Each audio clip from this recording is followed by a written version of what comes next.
Hello, I'm Doug Muzzio. This is City Talk. In the beginning, it was a retreat for the city's elite from the summer heat and epidemic. Then a zone of rogues, a magnet for misfits. It was the American Bohemia, New York's left bank. It was also home to generations of working-class Italian, Irish, and early on, black residents. I saw Janis Joplin, Jimi Hendrix, Tiny Tim, Dizzy Gillespie, and all kinds of folks who might not have been welcome uptown. I went to NYU during Vietnam, Stonewall, Malence's Bookshop, the Strand, the Village Gate, Justin Church, St. Vincent's, the intersection of West 4th with West 10th, West 11th, and West 12th, only in the Village.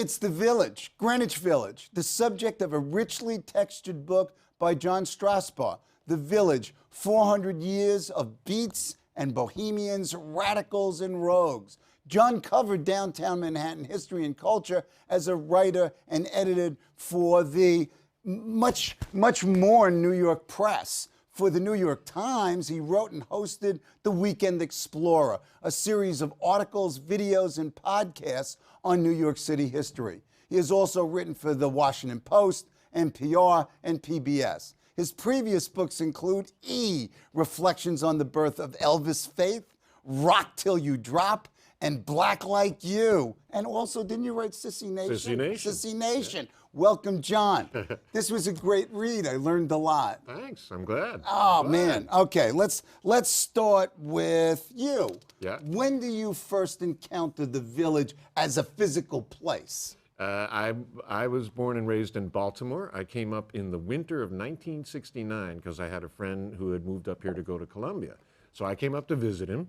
We went to the Village. We went into a small club, and I'm sorry, I can't remember which club it was. And we were just getting in out of the cold. Got a tiny little table by the piano. A guy comes out, sits down at the piano, starts playing. We were like, oh my, that's Thelonious Monk. We were sitting right under Thelonious Monk in my first night in Greenwich Village. So that was my introduction. What attracted you? Did you know? I mean, was there a mythology, a magnet that drew you? What was it? You know, if you're interested... Growing up in a third-class city like Baltimore. I'm sorry. Hey.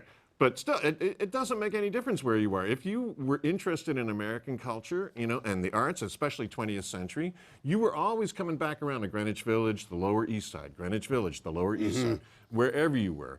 And so I was like, you know, lots and lots of other people for hundreds of years. I was attracted to that, you know, what was that place and what was so magical about it? And it kept you there? No, not at first. When I used to come up and visit. When I finally did actually move to New York, and that wasn't until 1990, I moved to the Village. Didn't stay there real long, but I did move to the Village. What led you to write the book? I actually, you know, from even before I got here, but certainly from the instant I got here, I've been fascinated with New York City history. It's so deep and so rich and so fragmented and fractal and layered that, you know, like whenever I hear somebody described as an expert on New York City history, I'm a little skeptical because, you know, you can be an expert on some little corner of it, but it's just so huge. And so and you're walking around and it's around you everywhere, although they're doing their best to knock it all down, but still it's there. So I've been writing about it and reading up on it forever. I originally wanted to do a book that was all of downtown Manhattan. I'm fascinated with downtown Manhattan. It would have been 1,800 pages. That's the thing. So Dan Halpern, the publisher of Echo, wisely said, why don't you just do Greenwich Village to start with? Excellent. Let's start at the back of the book. Okay. You title it The Last Hurrah. Yeah. And in a sense, you note that the Village has been declared dead and gone a lot of times, and it's risen like Lazarus. You're not optimistic this time. You know, I know some history. I don't know the future, but I do know that artists and intellectuals and creative people in general need cheap places to live and work. And there aren't, you know, the Village, it's been quite a while since the Village had any of those. or even lower Manhattan. You know, the people are being priced out of. They're getting priced out of Williamsburg. Yeah. No, Williamsburg's gone. Dumbo's gone. I know a kid who moved out to Bushwick. It got too expensive in Bushwick. He moved to Bed-Stuy. It got too expensive in Bed-Stuy. I mean, when it's too expensive to live in Bed-Stuy, things have gone, haywire. Right. It's like they're going to push all the young artists out into the sea at some point. Well, because the money drives it out. And what initially attracts folks attracts other folks, and what was there has to move because they can't afford it. And that's a pattern that's been going on with bohemian neighborhoods and art neighborhoods forever, and I don't think it's going to stop. So the Village's cultural engine is I think you'd have moribund? to say, I think you'd have to say now that it's dead, and it's been dead for a little while now. And then it's the high rents, gentrification. One of the sort of bête noirs that runs throughout this book is NYU, almost from the very beginning. Yeah. People in the Village. When they built their very first opposed building. NYU. Yeah, I went there during, Vietnam, but... you remember when it was, a relatively modest commuter school, Yep. and it has boomed over the last 25 years into the biggest private university in the country. Yeah, #1 in applications. A Tens of real thousands class... of students, most of whom are not from the city. It's not a commuter school anymore. Right. Obviously. Talk about the changed texture then of the neighborhood, both sort of NYU driven, but larger. Yeah, Socio-demographic forces. You can't say that it's just NYU. Right. I mean, obviously. clearly not. But for a long time, there were it was a transient community of artists, bohemians, creative people, political radicals, gays and lesbians.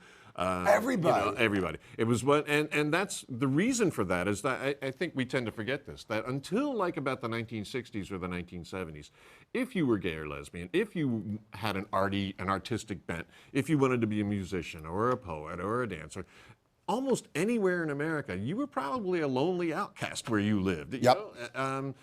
You were not encouraged to want to be an artist, and you certainly weren't encouraged to be gay or lesbian. Oh, absolutely. So you there was very, very few tiny crumbs of the vast American landscape where you could go, and Greenwich Village was the most famous one, and it attracted people for, several hundred years that was going on. There's a lot of things have changed. One is that you don't need to be in one space anymore, one little place, if you're gay or lesbian, right. because they become more right. accepted. Yep. And people say that now if you're an artist, you can do a lot of stuff online and on the internet. It ain't the same. But it is not the same. I agree with you 100%, unless you're actually rubbing elbows with one yep. another. And the grittiness and all of that. Yep. And one of the things that made the Village so amazingly productive as a culture engine, both in what was originally called its golden age in the years up to World War I, and then what I call its renaissance when it exploded in the years after World War II, was that everybody was collaborating with everyone else. Yep. You had artists, painters, poets, playwrights, musicians, all working together to create stuff. The names are just astounding. It is really a who's who of American arts and world arts and letters. Which did surprise. I mean, I knew a lot of folks had gone through the Village, but as I was doing the book, almost every day I was like, get out. Khalil Gibran lived in Greenwich Village. Well, I'm reading the book and doing the same thing. Oh man, I didn't know that. And that almost every day I was like, you had and then I was like, moments all the time. Geez, now I have to look him up, and so. How did you keep it to 600 pages? Originally, it was a much bigger manuscript. How much did they made chop? Me cut. We cut a few hundred pages. A few hundred? Is there another book in the few hundred? No, I don't know. I'm sort of. I want to do the Lower East Side next, so that would be man. I see them as as like two hemispheres of this great cultural brain that was Manhattan below 14th Oh Street. man, yeah, it's cranking out all this. Oh, and in some ways it's a totally different universe. Yes. Too. Yeah. Okay. Yeah. Let's talk about the book. Okay. So you begin basically in 1640 and you move up, not quite to the current day, even with the epilogue, but post-AIDS. Yeah. Okay. So you've got 4 parts and you've got 35 chapters and you've got this dizzying array of historical figures. Talk about, just sort of lay out the chronology, if you will, and then talk about the Golden Age and the Renaissance. you know, the New Amsterdam starts with a couple families in 1620s, so, and that's all the way down at the tip of Manhattan. So for a very long time, there's no Greenwich Village. It's just, it's the wilderness. Streams, hills, forests, streams, marshes, bogs. deer, other animal. And some natives. There was a native camp called Sapelcanican, which is where Gansford Street is now. They think, in fact, they think Gansford Street follows the path to the. Oh, interesting. I don't know that they're positive about that, but they think so. And then by the 1640s, there's a couple of Dutch farms, but really nothing out here. And it first at that point becomes like a place where outcasts are showing up, because the Dutch down in New Amsterdam send a bunch of their African slaves out, string them along the island from what's now Greenwich Village to what's now the East Village, on tiny little plots of land. They're growing their own food, and they're growing some food for the settlement. This was portrayed as, you know, how nice the Dutch were to their slaves. Right, money. Not even. What it was about was, even though there were only about 500 people down in New Amsterdam at this point, they had so managed to tick off the natives that they were worried about an attack. And they ought to have been, because they were absolutely brutal to the natives. I mean, they so these were, conducted the blacks terrorist were a buffer. They were nice, a buffer very zone. nice. Exactly. Okay. See? So, I mean, it begins right away. And then, interestingly, the village stays the center of Black Manhattan for a long time, like almost all the way through the 1800s. Yeah. And then they, you know, they're kind of shoved farther and farther uptown until you get to Harlem. But through most of the 1800s, if you were talking about Black Manhattan, there was the section around the Minettas was called Little Africa. That's right. Unbelievable. Go ahead. Waller grew up there. You know, all sorts. He was born there. He didn't stay there very. I think the family moved when he was maybe 8 or 9. But still. Hey, come on, it counts. Yeah, I think so. So go ahead, keep going. And it continues to be that kind of place for misfits. You get Thomas Paine, hero of the Revolution, but by the time he goes to the village basically to die, he's a total outcast, because he didn't stop being a revolutionary when the revolution was over. And there were people punned even in his day that he was a Paine. Edgar Allan Poe, a few years later, the misfit of all misfits, is in the village. He's in the village when The Raven comes out, and The Raven is his first success. Finally, he has some success. Didn't last long and didn't make him any happier, and he died a few years later anyway. Then in the 1850s, you get the first honest-to-God Bohemian scene. The whole idea of Bohemia had just come over it had gone from Paris to London, finally makes it to America in the 1850s. They're in a basement, like a rat skellar on Broadway near Bleecker, called Pfaff's, and the guy's name was Charles Pfaff. And Walt This is one of the great bars, isn't it? I mean, you talk about bars and eateries. Yeah, yeah. I mean, you should do a tour of, you know, locations of bars and eateries. You know, and there's still a few left. The White Horse is still there. Right. Cedar Tavern, gone. Yeah. A lot of them are gone. Yeah. But and that's an important thing too. They were doing a lot of, you know, you need it. People need a place where they can sit and talk and hash out ideas, and you know, creative people. And so there were the bars, the taverns, the Grapevine, where we get the saying, "I heard it through the grapevine." Marvin Gaye, thank in you. the village. But you describe it as one giant red light district. There was, I think, another thing we forget. Like, those of us who are baby boomers, we tend to think that we invented sex, and we had the original sexual revolution. No, we didn't. We might have reinvented it. We had a sexual renaissance, maybe. We weren't. Well, we were revolting in our sex. One of them. Our sex was revolting. Go ahead.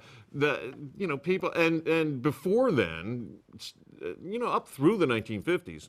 Just having sex in anything except for as a procreative act was you know, a rebellious, revolutionary thing to do. So of course they were doing it all the time in any way they could think of, and yeah, they were having a lot of fun. Yeah, and not only was it sex, but there was almost the philosophy of there's no constraints, let's act as if they're none. So they drink themselves to death. Yeah. They die of overdoses of drugs. Yep. I mean, they're really, in many ways, a very self-destructive, not all of them, very self-destructive. And that, I think a lot of that comes out of, you know, it begins with people who grew up in the Victorian era. When everything was restricted and you weren't allowed, you know, and the etiquette was everywhere. You weren't allowed to do anything. they rebelled against that in a lot of different ways. Coming out of the Victorian era, you get the women's movement, women's suffrage. You also get prohibition, Right. you know, so that's like those two actually go hand in hand. But you get people coming to places like the Village, and almost only the Village, Chicago a bit, San Francisco a bit, but mostly the Village. This is the center. And yes, and they're coming there so that they're not only allowed to act out, they're encouraged to act out. They're encouraged to live excessive lives excessively.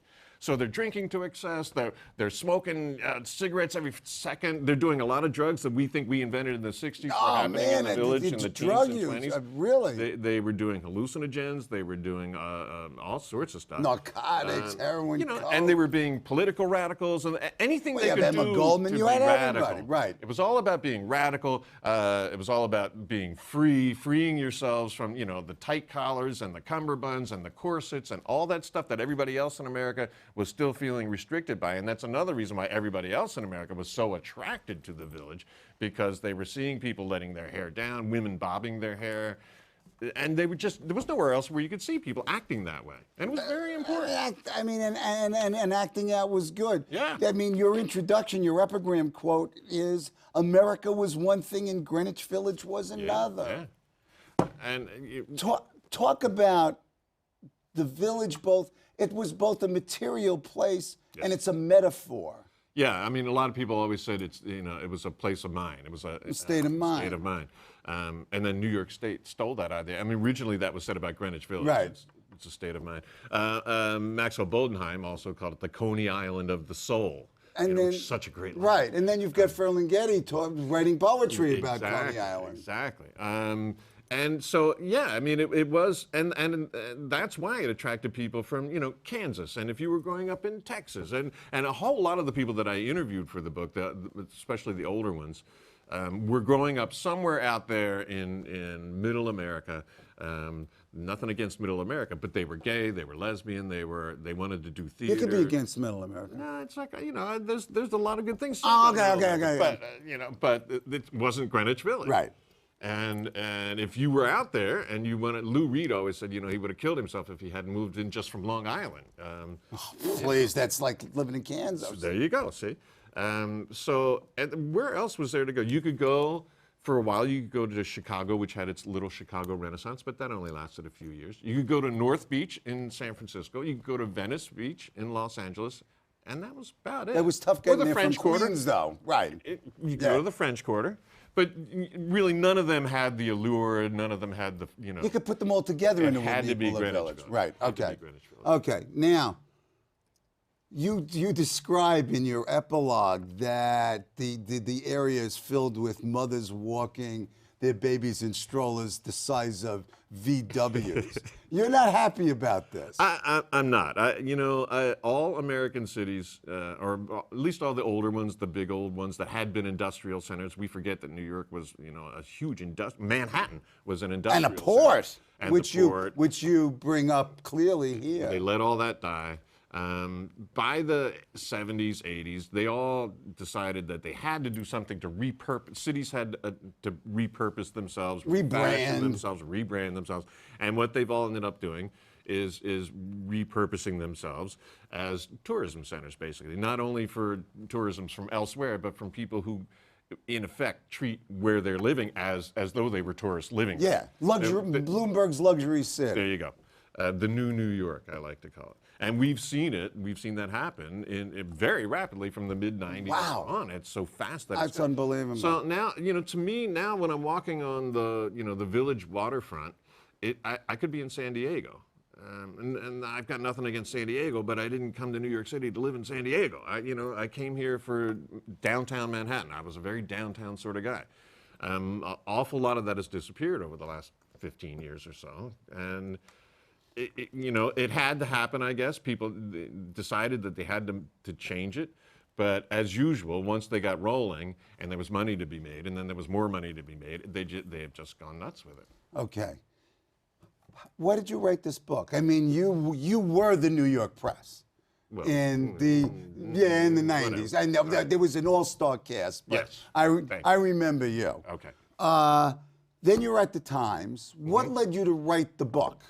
By the time I was doing those pieces in the Times, I really wanted to do collect somehow a book about downtown Manhattan. I just really wanted to do that. The history's just too good. So this is the first one, and I think you know, if I can do the Lower East Side, when I think of that as the follow-up volume, the companion volume. Just talk. I mean, this is clearly a labor of love. Yeah. But just talk to me about how hard love was. Actually, you know, Or how much fun love was. It was fun. It was, you know, how fun to be doing a book like this. You interviewed lots of the folks. Yeah. There's still plenty of folks around.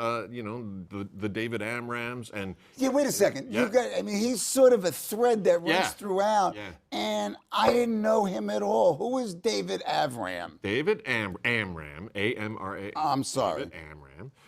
Is a jazz musician, composer, wrote music for several movies, Splendor in the Grass and a few other movies. The original Manchurian Candidate, that's his music. Wow.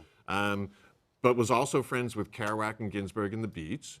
Was also friends with, when bebop came downtown, he was friends with all the boppers, Charlie Parker and Dizzy Gillespie and all that. Wow. He's a multi-instrumentalist. He's interested in all kinds of music. To me, David was sort of the Virgil for like leading me through the village of the 50s on, because Nice metaphor. you know, because you know, I knew some stuff about that, but he's a living avatar of that, and he really he embodies that spirit. In fact, better than I think some of the more famous beats and jazz folks do. He really is a bebop beat guy from the late 40s, early 50s. And that's gone, except for you know, there's bits and folks pieces like of it him. around, but the spirit is very hard to find anymore. That they had, the spirit that they had. He said to me once, you know, St. Francis didn't have a great stock portfolio, but nobody would say he wasn't a good guy. Right. Now they would. Right. You know, Right. so he remembers before money took over. Okay. Where do you go back? A la Woody Allen's Midnight in Paris. Where do you go back in time, and why? What do you mean? What do you mean? In other words, time machine. You can go back. Probably like the late 40s, early 50s. Things were bubbling there. Ooh, talk about it. Phenomenally.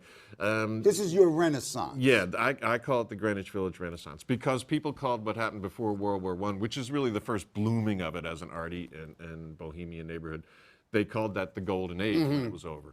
That was premature. It had a big comeback after World War II, and it becomes the epicenter of the avant-garde on all the arts. all fronts you can think Pollock, of. de Kooning, Rothko, Ginsberg, Burroughs, Grove Kerouac, Press, the Village Voice. Off Broadway, Yeah. off Broadway. The Mercer Street Arts Center. The Mercer Street Wow. Arts Center. Maya Deren and the film people. I mean, Oh, it just goes man. on and on and Yeah, on. yeah, this is good. It's I love this. amazing how much was going on. Yeah. And like I say, they were all collaborating, so you get all these amazing things where synergy. this one is Yep. working with that one, who's working with that one, and because of that, they cranked out tremendous amounts of work, of art, Right. across the boards. I think that must have been real. And when they describe it, you just think, oh, geez, you know, I was born too late. I really wish Well, I'd I been mean, here for and that. to a certain extent, that's what the book did for me, is that, you know, it evoked some memories, but oh, wow, that must have been it. Could I have survived in that, you know, and just sort of the craziness of it all. Mabel Dodge. Mabel is one of the ones who coalesced it in the years before World War I. She was a wealthy woman, not an artist herself, but she really liked artists. She was what the sociologists call a culture carrier, a Kulturtrager in German. You could be a professor. Go ahead. She brought people together. So she was having these salons that were infamous in the rest of New York because they were talking about all the stuff that nobody anywhere else in New York talked about in their salons. Anarchism, sexual freedom, the women's movement. And once again, they were all coalescing there. So Emma Goldman would be there at the same time that Eugene O'Neill was there, at the same time that Theodore Dreiser was there. Oh, wouldn't you like to be drinking? Come on. So that's my other choice for the time machine. I would go back then in a heartbeat. Okay. Talk to me about Sissy Nation. I read it not realizing, and I went back to it, and I said, oh, my God, it's the same guy. Yeah. Talk to me about, what is that, 2008, 2009? Somewhere in there, yeah. Talk about Sissy Nation. You know, I had been ranting for a long time about just how soft and lazy and stupid we're becoming as a nation. It's making me nuts. And how conformist and consumerist. You know, we're not even customers anymore. We're just consumers. We're like geese that they feed, you know, whatever their new product is to. And whatever product it is going to be, you know, break in a year, so we're going to have to buy their next product. You know, I'm just old enough to remember before we had quite turned that corner to becoming, you know, this lazy, this consumerist, this conformist, this dopey. So it was just a nice description well, of I'm you sorry. know, my society Here we are. So, and you know, these guys remind you that, you know, of when people had their, you know, were trying to think for themselves. We're trying to be. I'm a big fan. I think America is all about the individual, and you know, maybe individual and family, but not these large masses of, you know, of nobodies. Okay, we've got a minute, and we could go on and on and on. One of the more important events in the village during my time in and around it was Stonewall. Yeah. Talk about the significance. I mean, we sort of all know it, but I didn't realize quite the story the way you told it. It's been called the Bunker Hill of the gay liberation movement. Gay rights up until then had been like civil rights. It had been very quiet and polite. This was younger guys and younger women just going nuts, rioting on the street. And I mean, really fighting the cops, bottles, cobblestones. It was an all-out street riot for 3 nights. 3 days, yeah. Not consecutive. It was a night, then they quieted down, then it was another night, then they quieted down. And then the third night they were rioting because they didn't like the way the Village Voice had covered the original. Right. Yeah, maybe, which is great. I mean, you know. You gotta like that. But it, you know, out of that, it incited and excited the 70s, which was the gay liberation decade. And it's reverberated to the current day. Absolutely. You're going to come back? I'd love to. Okay. Many thanks to my guest, John Strausbaugh, for being on the show. His book, The Village, 400 Years of Beats and Bohemians, Radical and Rogues, is a great trip. Get the book.